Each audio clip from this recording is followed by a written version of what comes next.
December 7th, 1941, 7:55 a.m., Pearl Harbor, Hawaii. Seaman First Class James Anderson stood on the deck of the USS Arizona, coffee cup in hand, watching the Sunday morning sun glitter across the calm waters of Battleship Row. He was writing a letter to his mother in Kansas, the same letter he'd been composing for 3 days. "Don't worry about me, Ma. We're safe out here. The president says America's protected by 2 great oceans. The Japanese would never dare attack us. This is the safest place I could be." He never finished that sentence. At precisely 7:55 a.m., a Japanese bomb struck the forward magazine of the Arizona with such force that the explosion lifted the 32,000-ton battleship partially out of the water. Within 9 minutes, 177 men, including Anderson, were dead or dying, trapped inside a steel coffin that would become a tomb on the harbor floor. 403 Americans died that morning. 178 were wounded. 8 battleships were sunk or damaged, 3 light cruisers destroyed, 3 destroyers crippled. 188 aircraft obliterated on the ground. The Japanese achieved complete tactical surprise against a nation that had convinced itself war could never reach American shores. The mathematics of this catastrophic miscalculation were being written not in strategic assessments, but in the burning wreckage of America's Pacific Fleet and the bodies of men who had believed their president when he promised them safety. The collapse of American confidence had begun long before Pearl Harbor. November 5th, 1940. The White House, Washington, D.C. President Franklin Delano Roosevelt stood before microphones broadcasting his campaign speech to millions of Americans terrified that their sons would die in Europe's war. His voice carried the reassuring cadence that had guided the nation through the Depression. "I have said this before, but I shall say it again and again and again. Your boys are not going to be sent into any foreign wars." The crowd erupted in applause. Across America, mothers and fathers breathed sighs of relief. The president had promised. America would remain safe, isolated, protected by the vast Atlantic and Pacific Oceans that made invasion impossible. What Roosevelt knew but could not say publicly would haunt him for the rest of his life. Intelligence reports crossing his desk throughout 1940 and 1941 painted a very different picture. Japan was mobilizing for war. German U-boats were sinking ships within sight of American shores. The world was burning, and the oceans that Americans trusted as impenetrable barriers were becoming highways for enemies who possessed weapons and intentions that made isolation obsolete. The promise of safety was a necessary lie told to a nation unprepared for the truth that war was already coming for them. Among those listening to Roosevelt's speech was Admiral James Richardson, commander of the U.S. Pacific Fleet, who had just been relieved of command for repeatedly warning that Pearl Harbor was vulnerable to Japanese attack. His private correspondence, declassified decades later, revealed his bitter assessment. "The president tells the American people they are safe while positioning the fleet in a harbor I have repeatedly identified as indefensible against air attack. He demands I stop alarming the public with warnings about Japanese capabilities. The truth is politically inconvenient, so the truth is suppressed. When the attack comes, and it will come, the blood will be on hands that chose political expediency over strategic reality." The story of how America convinced itself of safety despite overwhelming evidence of danger is ultimately a story of willful blindness, institutional failure, and the catastrophic price paid when nations believe what they want to believe rather than what reality demands they accept. Segment 1. The mythology of invulnerability. The American conviction that geography provided absolute security had roots extending back to the founding of the Republic. 2 vast oceans separated America from European and Asian powers. No foreign army had successfully invaded American territory since the War of 1812. This geographic isolation created a psychological fortress as powerful as any physical fortification.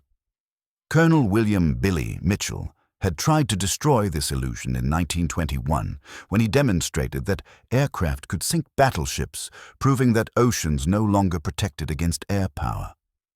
The military establishment court-martialed him for insubordination. His warnings about the vulnerability of Hawaii to air attack, delivered in a prophetic 1924 report, were dismissed as the ravings of an attention-seeking zealot.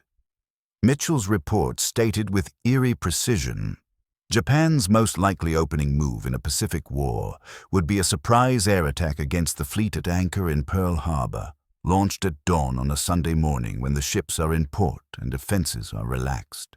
Such an attack could cripple the Pacific Fleet before America could respond, giving Japan freedom of action throughout the Western Pacific. 17 years later, his scenario would unfold exactly as predicted.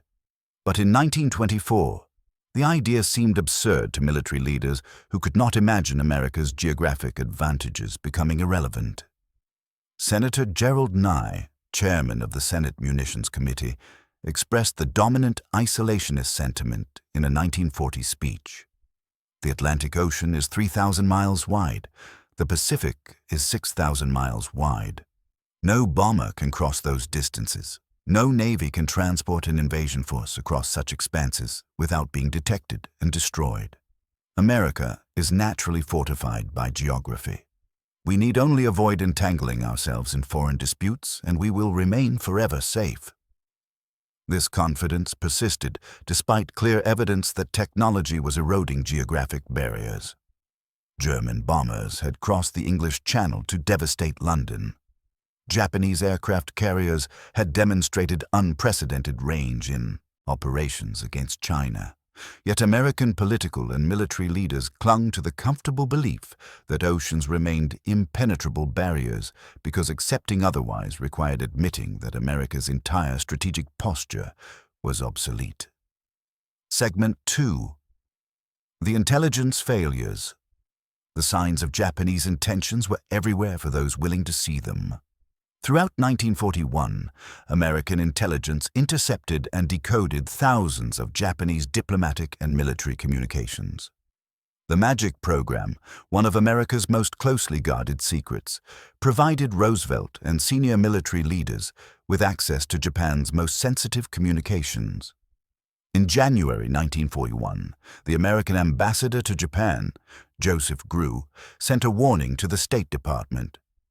The Peruvian minister has informed a member of my staff that he has heard from many sources, including a Japanese source, that in the event of trouble breaking out between the United States and Japan, the Japanese intend to make a surprise attack against Pearl Harbor. I place no credence in these rumors, but the fact they are circulating with such persistence suggests prudence requires we take defensive measures. The warning was filed and forgotten. The idea of Japan attacking Pearl Harbor seemed too fantastic to credit. Hawaii was 4,000 miles from Japan, beyond the range any carrier force had ever operated. The conventional wisdom held that Japan would strike south toward the oil fields of the Dutch East Indies if war came, not east toward American territory that offered no strategic resources. Commander Arthur McCollum, head of the Far East Desk at the Office of Naval Intelligence, grew increasingly alarmed throughout 1941 as intercepted Japanese communications revealed aggressive intentions. His October 1941 memo to his superiors warned, "Japan is preparing for war. The question is not whether they will attack, but when and where." All indicators suggest an operation of unprecedented scale planned for late November or early December.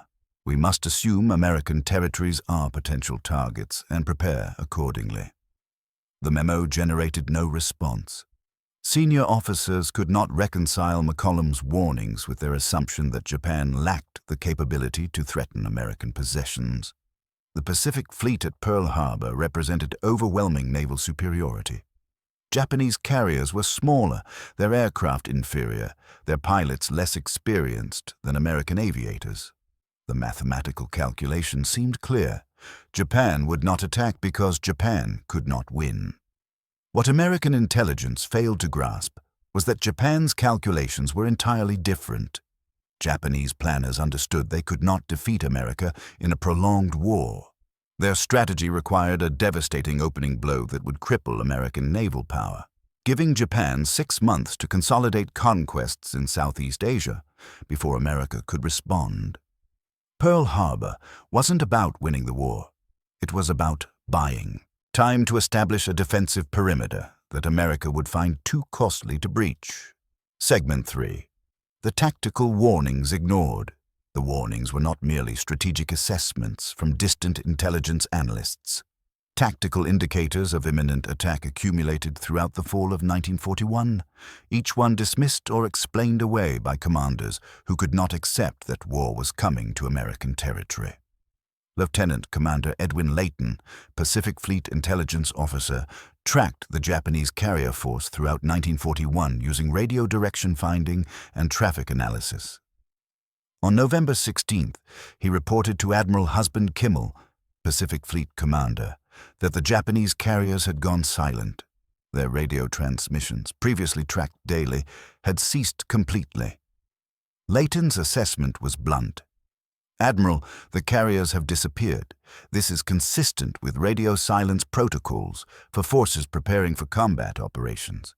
We must assume hostile intent. Kimmel's response, recorded in Layton's diary, revealed the tragic disconnect between tactical reality and strategic assumption. Do you mean to tell me they could be rounding Diamond Head right now and you wouldn't know it? Layton confirmed this was theoretically possible. Kimmel dismissed the concern. The Japanese won't attack Pearl Harbor. They're not stupid enough to unite the American people against them. They'll go south toward the oil fields. That's what makes strategic sense. That's what they'll do. The radar warning came at 7:02 a.m. on December 7th. Private Joseph Lockhart and Private George Elliott, operating a mobile radar station at Opana Point on Oahu's northern coast, detected a massive formation of aircraft approaching from the north at 132 miles distance. Lockhart, the more experienced operator, recognized immediately that this was no normal contact. Over 50 aircraft, possibly more, flying in formation directly toward Oahu. They called the information center at Fort Shafter. Lieutenant Kermit Tyler, the pursuit officer on duty, received the report. Tyler had been in the position for exactly 1 day. He had no experience interpreting radar contacts. When told of the massive formation approaching, he made a decision that would haunt him for the rest of his life. "Don't worry about it," he told the radar operators. He assumed the contact was a flight of B-17 bombers expected from California. Lockhart and Elliott watched the formation approach on their radar screen for the next 50 minutes, the largest air formation they had ever detected. Clearly not friendly aircraft. They continued reporting. Tyler continued dismissing their warnings.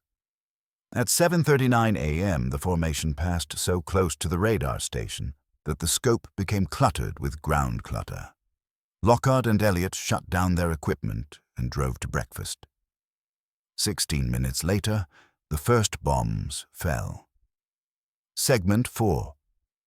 The false sense of preparedness. The American military presence in Hawaii appeared formidable on paper.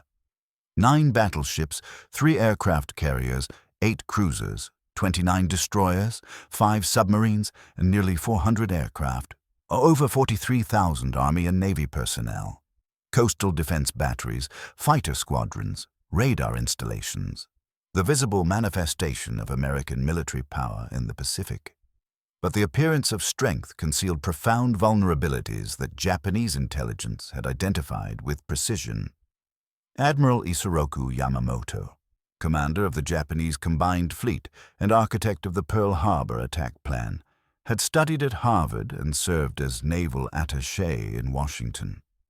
He understood American military culture and had identified its critical weakness: peacetime complacency. A Japanese intelligence report compiled in October 1941, captured after the war and translated by American analysts, revealed the depth of Japanese understanding. American forces in Hawaii maintain peacetime routines despite diplomatic tensions. The fleet concentrates in Pearl Harbor on weekends. Aircraft are parked in tight formations to prevent sabotage. making them vulnerable to air attack. Anti-aircraft ammunition is locked in storage to prevent accidental discharge. Radar operates on limited schedules. The Americans believe their strength provides security. They do not understand that their predictable routines and peacetime procedures create opportunity for an enemy willing to strike without warning. The Japanese assessment proved devastatingly accurate. On the morning of December 7th, the Pacific Fleet followed its standard weekend routine. 7 of 9 battleships were moored together along Battleship Row, easy targets in the shallow harbor. Aircraft sat parked wingtip to wingtip on airfields across Oahu. Anti-aircraft guns remained unmanned. Ammunition lockers stayed locked. Radar stations operated on training schedules with minimal personnel. The torpedo nets that could have protected battleships from aerial torpedoes remained in storage because senior officers believed the harbor was too shallow for torpedo attacks. Rear Admiral Patrick Bellinger, commander of patrol aircraft, had submitted a prescient warning in March 1941. A successful air attack on Oahu is possible. The most favorable time for such an attack would be dawn. Maximum defensive readiness should be maintained at all times, with particular emphasis on early morning hours. Aircraft should be dispersed and protected, anti-aircraft batteries manned, and continuous air patrols maintained. His recommendations were dismissed as impractical and expensive. The Navy could not maintain combat readiness indefinitely when no imminent threat existed. The cost of peacetime procedures became apparent in the first minutes of the attack. Captain Mervyn Bennion, commanding the USS West Virginia, was drinking coffee in his cabin when the first torpedo struck at 7:57 a.m. He rushed to the bridge to find his ship under attack by aircraft bearing red circles, the Japanese. Rising sun insignia. Bennion attempted to organize defensive fire, but ammunition remained locked below decks. Keys had to be located, lockers opened, ammunition distributed, guns loaded. The process took 8 minutes. By then, the West Virginia had absorbed 7 torpedo hits and was settling to the harbor bottom. Bennion lay dying on the bridge, his abdomen torn open by shrapnel, still trying to direct his ship's defense. Segment 5. The political constraints. Roosevelt understood the danger. His private conversations and classified correspondence revealed a president trapped between strategic reality and political constraints that made preparation for war politically impossible. In a July 1941 cabinet meeting, Secretary of War Henry Stimson recorded Roosevelt's frustration. The president understands Japan is preparing for war. Intelligence reports make this clear, but the American public will not support defensive preparations that appear to provoke Japan. Congress refuses to fund full mobilization. Isolationist senators threaten to block all military appropriations if the president appears to be maneuvering America toward war. We are paralyzed by politics while the enemy prepares. The Neutrality Acts, passed by Congress in the 1930s to prevent American involvement in foreign wars, prohibited actions that could have deterred Japanese aggression. Roosevelt could not embargo oil exports to Japan without congressional approval. He could not reinforce the Philippines or Hawaii beyond existing authorized strength. He could not order the Pacific Fleet to sea on permanent war footing without explaining why, and explaining why required revealing intelligence sources he could not compromise. Former President Herbert Hoover led the isolationist opposition. His November 1941 speech captured the mood of millions of Americans. President Roosevelt speaks of threats to American security. What threats? No enemy threatens our shores.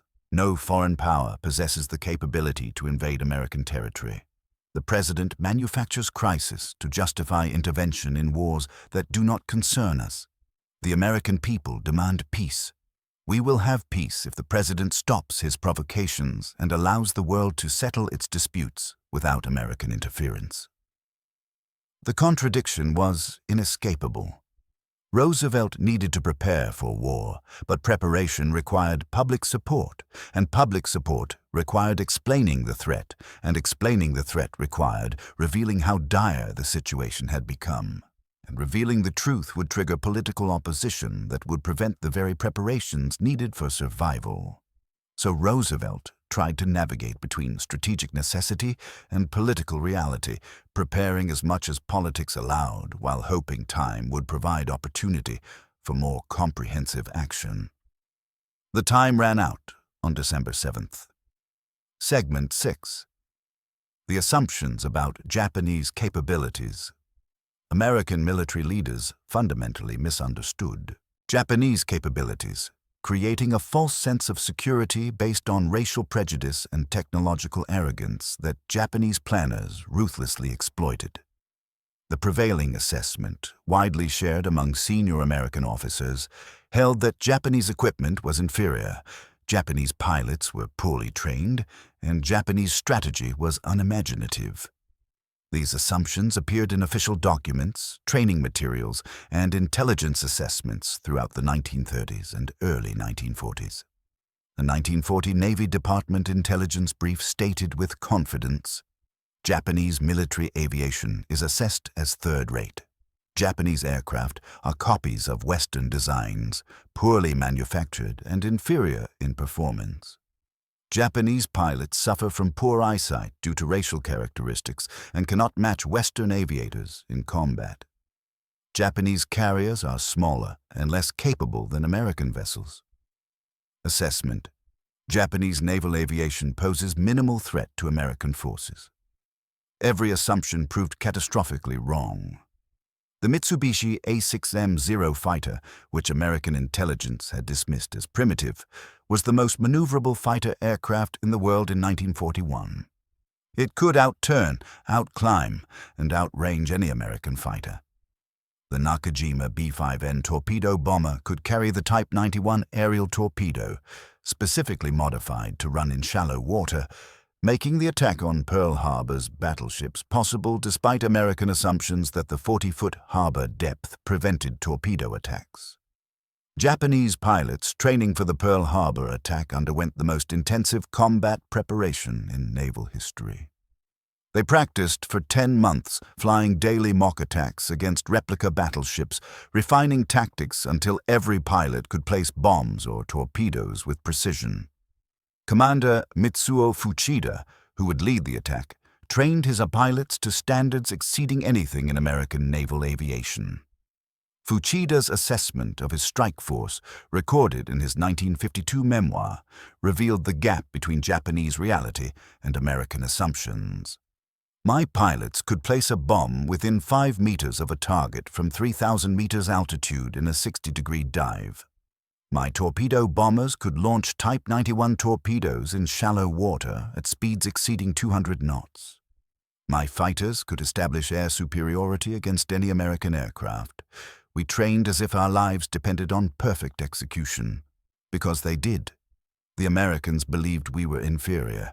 That belief was our greatest advantage." The racial prejudice underlying American assessments appeared explicitly in military documents. General Henry Hap Arnold, commanding the Army Air Forces, told Congress in 1941, "The Japanese are not capable of producing modern aircraft in significant numbers. Their industrial capacity is limited, their workforce poorly educated, their engineering derivative. They will never match American aviation quality or quantity." Arnold's testimony came 6 months before Japanese aircraft devastated American air power across the Pacific. Segment 7.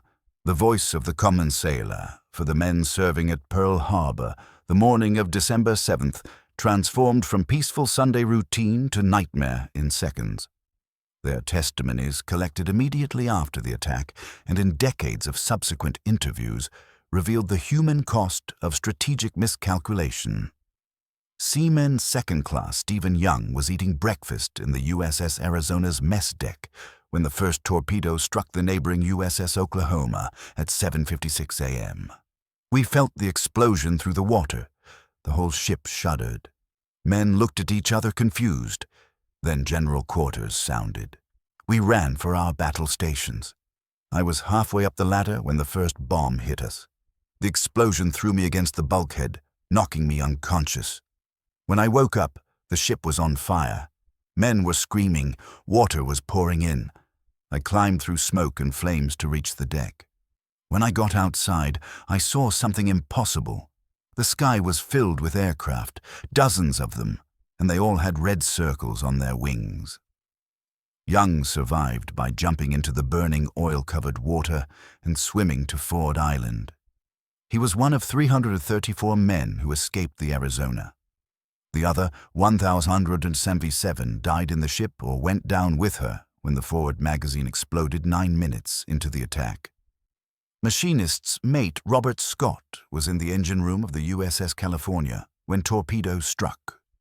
The lights went out instantly. Water started flooding in. The ship began listing. Men were trapped in compartments that flooded in seconds. I heard them pounding on the bulkheads, screaming to be let out, but we couldn't open the watertight doors without flooding additional compartments.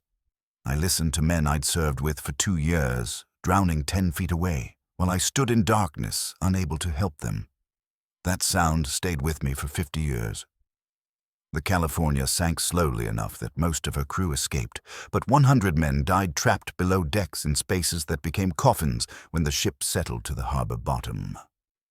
Aviation Ordnance Man John Finn was at the Naval Air Station Kaneohe Bay when the attack began.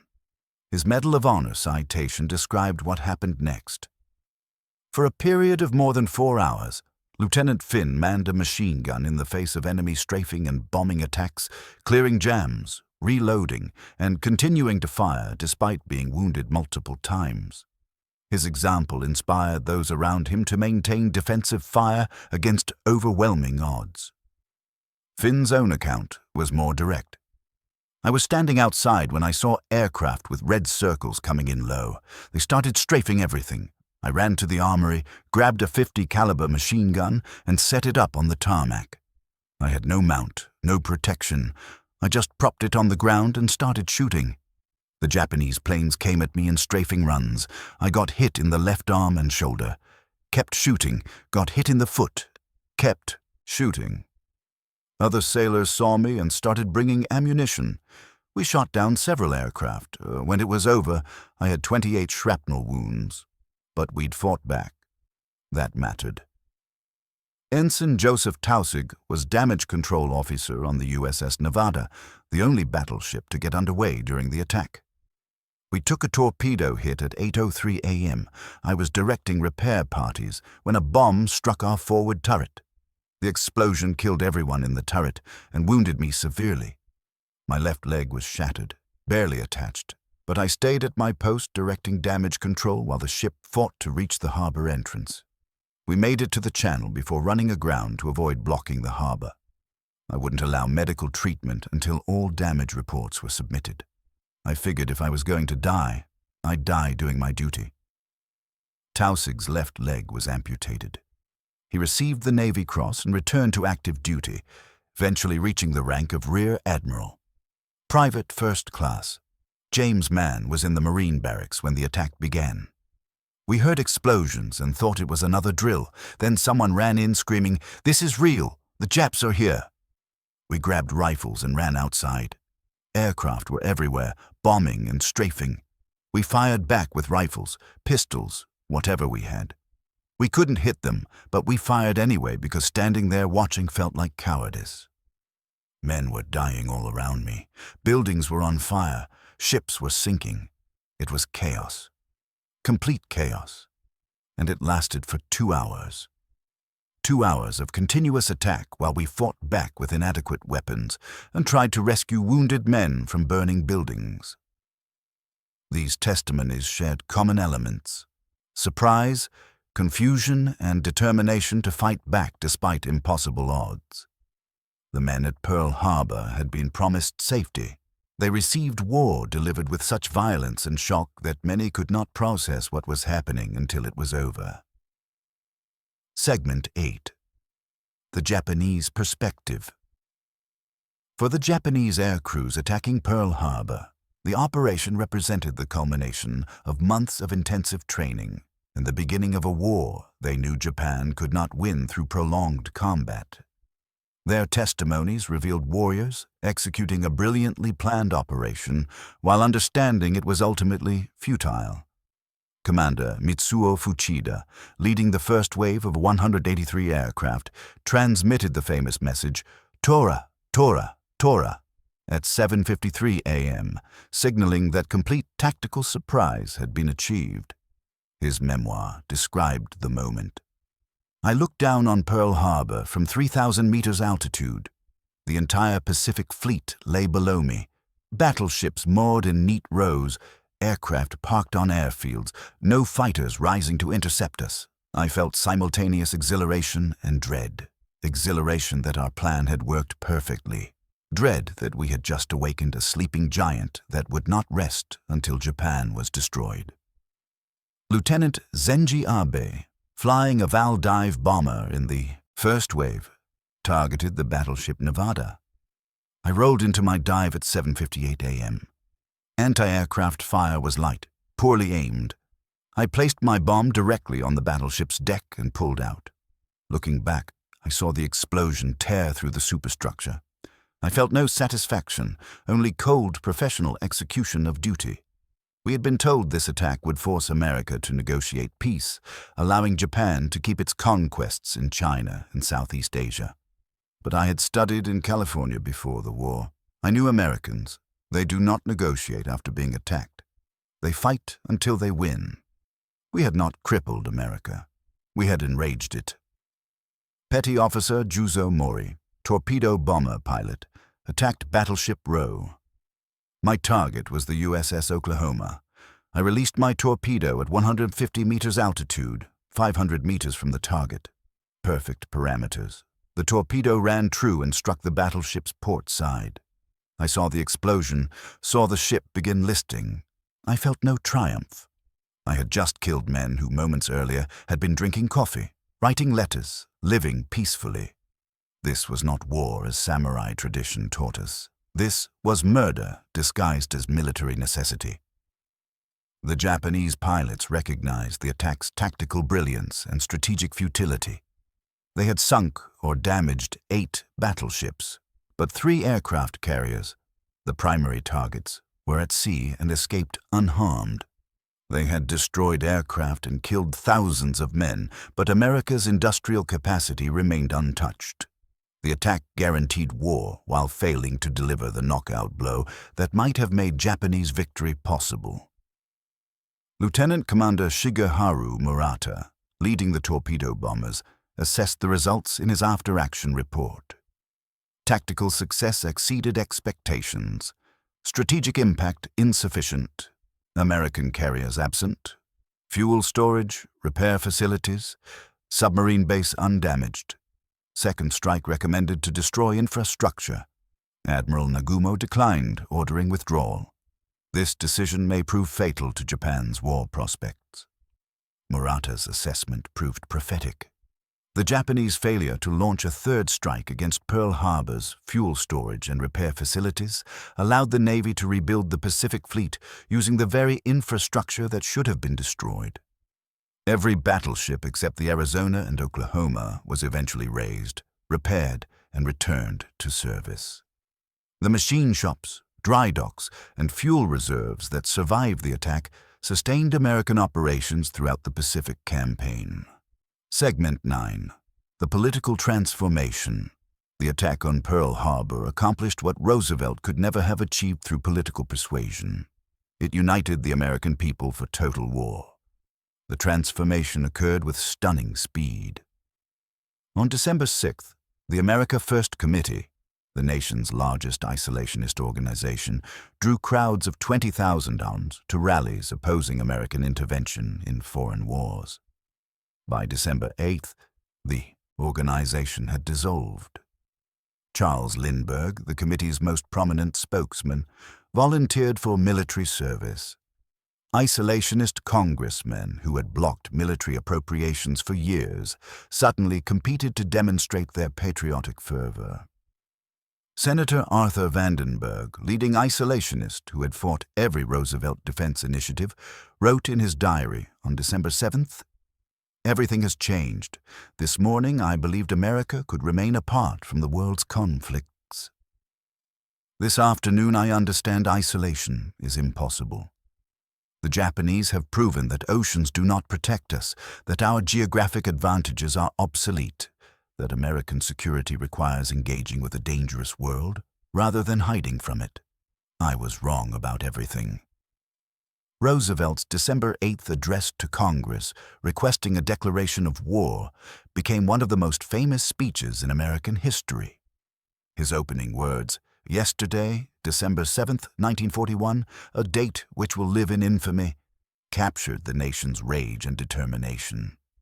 Congress passed the declaration of war with only one dissenting vote, from Representative Jeanette Rankin of Montana, a pacifist who had also voted against American entry into World War I. The American people responded to the attack with fury channeled into industrial mobilization on a scale that would have seemed impossible on December 6th. Within weeks, automobile factories converted to aircraft production. Shipyards that had been building merchant vessels shifted to warships. Young men flooded recruitment centers faster than the military could process them. Women entered the workforce by the millions to replace men joining the armed forces. The Japanese had calculated that America lacked the will to fight a prolonged Pacific War, that the loss of the Pacific Fleet would demoralize the nation into accepting Japanese expansion. They fundamentally misunderstood the American character. The attack did not break American will. It forged American determination into an unstoppable force that would not rest until Japan surrendered unconditionally. Segment 10. The investigation and blame. The immediate aftermath of Pearl Harbor triggered investigations to determine how America could have been caught so completely unprepared. The search for accountability revealed systemic failures at every level of government and military command. The Roberts Commission, convened by Roosevelt on December 18, 1941, concluded that Admiral Kimmel and General Short, the commanders at Hawaii, bore primary responsibility for the disaster through dereliction of duty. Both officers were relieved of command, their careers destroyed. The Commission's report cited their failure to implement adequate defensive measures, maintain proper reconnaissance, and coordinate Army-Navy defensive preparations. Kimmel and Short spent the rest of their lives fighting these conclusions. Their defenders argued they had been scapegoated for failures that originated in Washington. The commanders at Hawaii had never received clear intelligence warnings about the specific threat. They had been denied resources to maintain continuous air patrols. They had received contradictory guidance about balancing defense against sabotage versus defense against external attack. Most importantly, they had been victims of the same institutional assumptions that pervaded American military culture, that Japan lacked the capability and audacity to attack American territory. Admiral Kimmel's testimony to the Naval Court of Inquiry in 1944 revealed his bitterness. "I was denied critical intelligence available in Washington. I was not informed that Japanese diplomatic codes had been broken. I was not told that Japan had ordered its embassy to destroy codes and prepare for war. I was given responsibility for defending Hawaii, but not provided the resources or information necessary to accomplish that mission. I was the convenient scapegoat for failures that originated at the highest levels of government. The truth is that everyone failed. Washington failed to provide adequate warning. I failed to recognize the threat despite inadequate information. The system failed because the system was designed for peacetime and could not adapt to the reality of approaching war." Subsequent investigations over the following decades revealed the complexity of the failure. There was no single point of breakdown. Instead, Pearl Harbor resulted from cascading failures of intelligence interpretation, inter-service communication, strategic assumption, political constraint, and institutional inertia. Every level of command shared responsibility. Every level found reasons to shift blame elsewhere. Segment 11. The strategic consequences. The Japanese tactical victory at Pearl Harbor produced strategic consequences that would ensure Japan's ultimate defeat. By attacking American territory and killing American civilians, Japan guaranteed total American commitment to unconditional surrender rather than negotiated settlement. Admiral Yamamoto, architect of the Pearl Harbor attack, understood this from the beginning. His famous warning to Japan's leadership, spoken in the months before the attack, proved grimly prophetic. "I can run wild for 6 months. After that, I can guarantee nothing." Yamamoto had studied in America, understood American industrial capacity, and recognized that Japan could never win a prolonged war. The Pearl Harbor attack was designed to buy time for Japan to establish a defensive perimeter that America would find too costly to breach, forcing negotiation. The calculation proved catastrophically wrong. Instead of demoralizing America into accepting Japanese conquests, Pearl Harbor unified the nation for total war, prosecuted with industrial capacity that Japan could never match. American war production in 1942 exceeded total Japanese production from 1941 through 1945. By 1944, America was building more ships monthly than Japan built during the entire war. The battleships sunk at Pearl Harbor, which seemed like decisive losses in December 1941, proved strategically irrelevant. The Pacific War would be decided by aircraft carriers, submarines, and amphibious operations, not battleship duels. The Arizona, Oklahoma, and other vessels lost at Pearl Harbor represented obsolete capabilities superseded by new forms of naval warfare. Japan had destroyed weapons that would have been relegated to secondary roles regardless.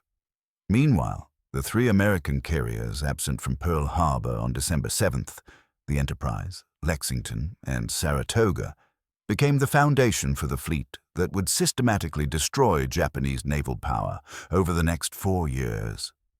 The carrier-based raid on Tokyo, led by Lieutenant Colonel James Doolittle in April 1942, demonstrated that Japan itself was vulnerable to American air attack. The Battle of Midway in June 1942, where American carriers sank 4 Japanese carriers, ended Japan's offensive capability. The subsequent island-hopping campaign brought American forces steadily closer to Japan itself. By 1945, American bombers were burning Japanese cities to ash. American submarines had strangled Japanese maritime commerce. American forces had reconquered the Philippines and stood poised to invade Japan itself. The atomic bombs dropped on Hiroshima and Nagasaki in August 1945 provided the final proof that Japan's attempt to carve an empire through surprise attack had produced only national destruction. Japan surrendered unconditionally on September 2, 1945, signing the instrument of surrender aboard the USS Missouri in Tokyo Bay. The ceremony occurred 45 months and 26 days after the Pearl Harbor attack. In that time, Japan had lost its navy, its air force, its merchant marine, its industrial capacity, and approximately 3 million dead. The 6 months of freedom of action, Yamamoto had predicted, turned into a descent into comprehensive defeat that erased Japan's imperial ambitions and destroyed the military culture that had produced them. Segment 12. The Enduring Lessons. Pearl Harbor's lessons extended far beyond the specific tactical and strategic failures of December 7, 1941. The attack fundamentally transformed American strategic culture and created principles that would guide national security policy for generations. The most immediate lesson was that geographic isolation no longer provided security. The oceans that Americans had trusted as impenetrable barriers became highways for enemies equipped with carriers, submarines, and long-range aircraft. This reality required fundamental changes in American strategic posture. The United States could not wait for threats to materialize at its borders. It needed forward bases, alliance networks, and intelligence capabilities that provided warning and defensive depth. The creation of the modern American intelligence community originated directly from Pearl Harbor's failures. The Fragmented, competitive, poorly coordinated intelligence agencies that failed to predict the Japanese attack were consolidated and reformed. The Central Intelligence Agency, created in 1947, represented America's determination never again to be caught by surprise. The National Security Council, also established in 1947, provided a mechanism for coordinating military, diplomatic, and intelligence activities that had operated independently before the war. The principle of maintaining military forces at high readiness, even during peacetime, became foundational to American defense policy. The peacetime routines and assumptions that made Pearl Harbor possible were replaced by continuous training, realistic exercises, and operational security protocols designed to prevent surprise attack. American forces deployed worldwide remained at combat readiness levels unimaginable before 1941. The alliance system that came to define the Cold War and post-Cold War international order originated from Pearl Harbor's demonstration that American security required engagement rather than isolation. NATO, created in 1949, committed America to the defense of Europe. Similar alliances in Asia, the Middle East, and globally created networks designed to prevent hostile powers from achieving positions where they could threaten American interests or allies. The warning systems developed after Pearl Harbor, radar networks, satellite surveillance, signal intelligence, cyber monitoring, represented continuous attempts to eliminate the possibility of strategic surprise. The billions of dollars spent on early warning systems, reconnaissance capabilities, and intelligence analysis, all traced back to the determination that December 7, 1941, must never be repeated. Yet Pearl Harbor's most profound lesson concerned the dangers of believing comfortable falsehoods rather than uncomfortable truths. American leaders before Pearl Harbor convinced themselves that oceans provided security because accepting otherwise required expensive preparations and difficult political choices. Intelligence was ignored or dismissed because it contradicted desired conclusions. Warnings were suppressed because they alarmed populations that wanted to believe in safety. The pattern has repeated throughout American history. The September 11, 2001, terrorist attacks demonstrated that different threats required different defenses, but the underlying failure was similar: warnings ignored, intelligence not coordinated, assumptions about security that proved catastrophically wrong. The mechanisms were different.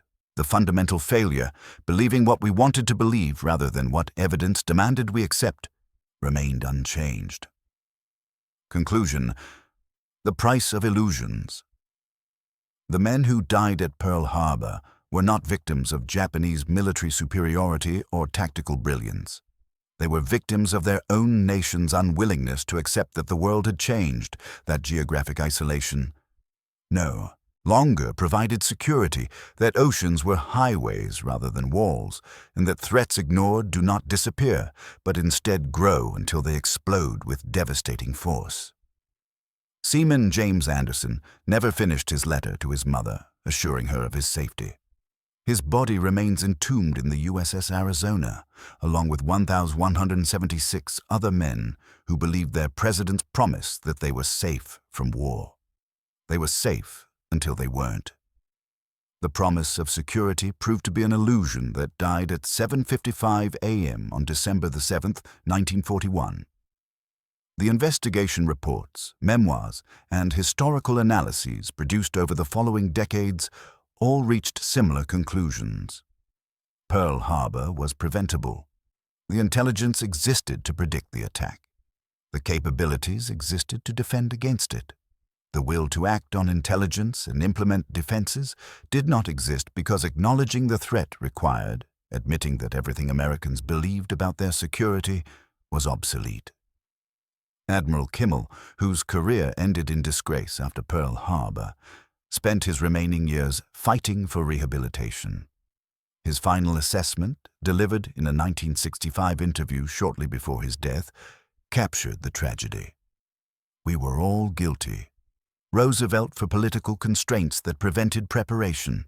Washington for failing to provide adequate warning. My staff and I for not recognizing the threat despite inadequate intelligence. But the greatest guilt belongs to a nation that demanded safety while refusing to accept the price of vigilance.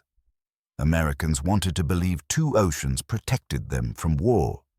That belief killed 2,403 people on December 7th and led America into a war that killed hundreds of thousands more.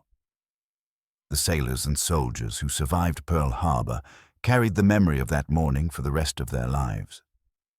Joseph Finn, who manned a machine gun on the tarmac despite 28 wounds, described the enduring impact in a 1991 interview on the 50th anniversary.